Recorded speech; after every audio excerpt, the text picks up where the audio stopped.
Attenzione al portafoglio. Detto in veneziano, occhio al taccuin può anche ispirare simpatia, ma il problema è davvero serio. L'enorme afflusso di turisti ha da tempo reso la città terreno fertile per le scorribande di gruppi ben organizzati di borseggiatori che prendono di mira con destrezza zaini, borse e tasche d'ogni genere. La protesta del Comitato Cittadini Non Distratti intende sensibilizzare istituzioni e potenziali vittime. Perché la mascherina? Perché sono un ladro e sono anche incinta. No, vediamo. E io posso fare quello che voglio, posso rubare, tanto nessuno mi tocca, sono impunibile.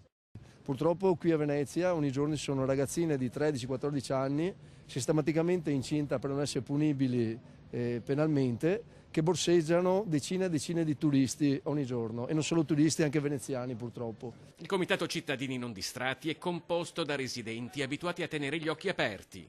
È capitato di assistere a qualche scena di borseggio? Assolutamente sì, mentre guardavano la turista negli occhi, con le mani gli rubavano all'interno della borsetta, sfidandola come. Cioè scene di tutti i tipi. Il timore di borseggiatori in servizio effettivo e permanente ha costretto le persone a cambiare abitudini, come racconta questa italo-americana residente a Venezia.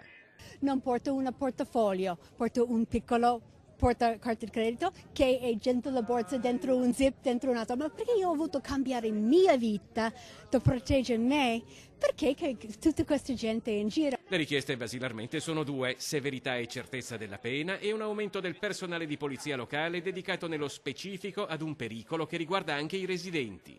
C'è un racket fortissimo che lucra sul fatto che il turista arriva a Venezia, si vede di fronte a questa splendida e unica città al mondo che però viene usata e violata quotidianamente, minuto per minuto, dalla malavita.